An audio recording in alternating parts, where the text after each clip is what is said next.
Bonjour et bienvenue dans les aventures certainement épisode 18. Aujourd'hui, on va faire péter du flic. Dans le film, j'avais bien entendu prévu qu'il y ait un robot géant qui se batte contre Parano à la fin. Et d'habitude, dans les Sentai, ces robots sont faits à partir des véhicules des forces de couleur. Sauf qu'ici, il n'y a pas vraiment de véhicule. Par contre, j'avais prévu qu'ils aient chacun leur arme et que leur arme puisse à la fois se transformer en un méga gun sont toutes rassemblées, mais également, grâce à un rayon agrandisseur que j'appellerai le rayon Gigantax, qu'elle puisse s'assembler en un robot géant. Parce que c'est un peu une première dans l'univers des Sentai. Donc il y avait 5 armes au total. Il y avait l'arme de Force Dance, c'était le Dance Dryer, une espèce de sèche-cheveux. Force Sex, elle avait le Sex Spray, parfum hypnotiseur qui annihile la volonté des ennemis en les rendant amoureux. Tu peux exciter aussi. Wow. Force Joke, il avait son Joke Jow, brosse à dents électrique pour soigner le sourire. Force Drunk avait le Drunk Delay, une espèce de shaker dans lequel il faisait sa boisson, puis il la jette sur les méchants et ils sont instantanément alcoolisés. Le delay, c'est pour le côté. Vous savez ce que c'est un delay? Si vous avez déjà été bourré, vous faites le lien. Et alors Saturday Man, il avait la Saturday Sword, l'épée, qu'on appellera aussi Saturday Sceptre quand il est déployé des deux côtés. Nous avions également prévu ce jour-là de faire exploser des têtes de clones bleutés. Dans les Sentai, souvent on a comme ça, ils se battent et puis tout d'un coup il y a un plan unique qui est répété sur un des petits méchants avec sa tête qui explose.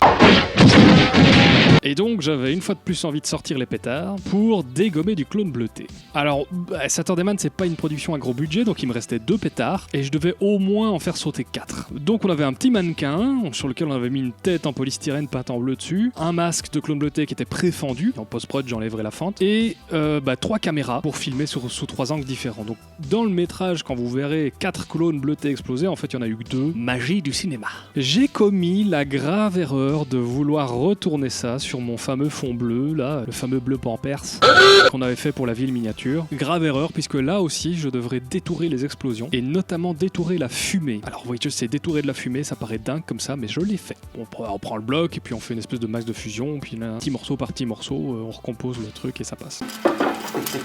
T'es stressé, Emily. 1, 2, 3. Feu 1, 2, Feu. Oui, vas-y, go. Alors pour la transformation du robot, on a également fait quelques photos, des photos des pièces de l'armure séparément. Comme ça, le moment où elles s'assemblent, je pouvais faire une animation à partir de photos. D'ailleurs, c'est un peu dommage parce qu'on sent que c'est immobile. Il vaut mieux, même si ça bouge pas, filmer quelque chose et l'utiliser, filmer. Il y a un grésillement, il y a un petit mouvement léger, on le sent, ces choses-là. Quand tu mets une photo, c'est vraiment statique. Je crois que ça, c'est une erreur que je ferai plus jamais.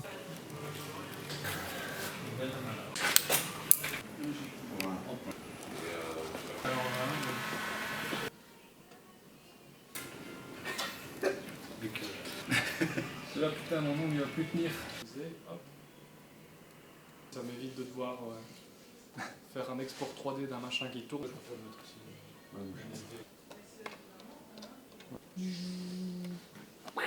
Faut faire les bruits avec. Allez-y à bonne vitesse.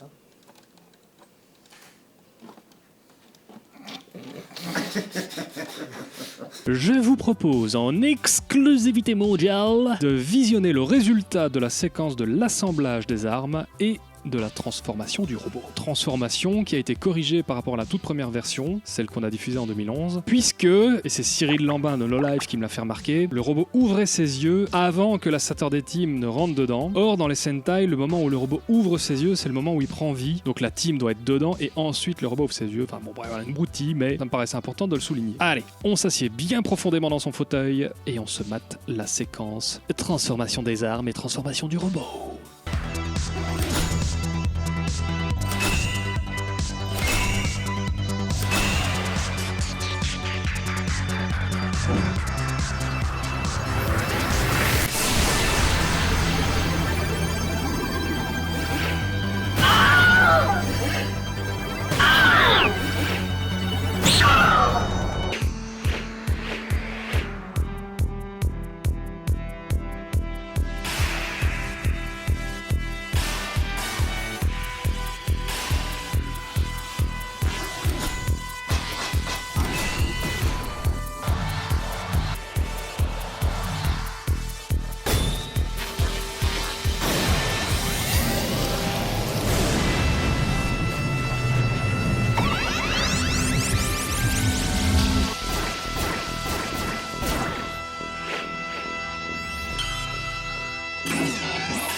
Alors, il y a un truc quand même. Jusqu'ici, vous avez vu, il nous est arrivé des trucs dingues. Mais on s'apprête quand même à atteindre un autre niveau, là. La prochaine scène, qui va être la plus grosse scène de tout le film, dans laquelle il y allait avoir tout le monde. Romain, Itzal, Kim, une autre maquilleuse, la Saturday Team, Le Grand Sommeil, Parano. On allait faire 2 équipes de tournage, des figurants. Vraiment un tournage énorme. Quand nous sommes arrivés sur les lieux du tournage, ce qui nous attendait là, je vous le jure, vous êtes incapable de le deviner. Personne n'aurait pu le prévoir. Personne. En termes de what the fuckisme, là, on atteint...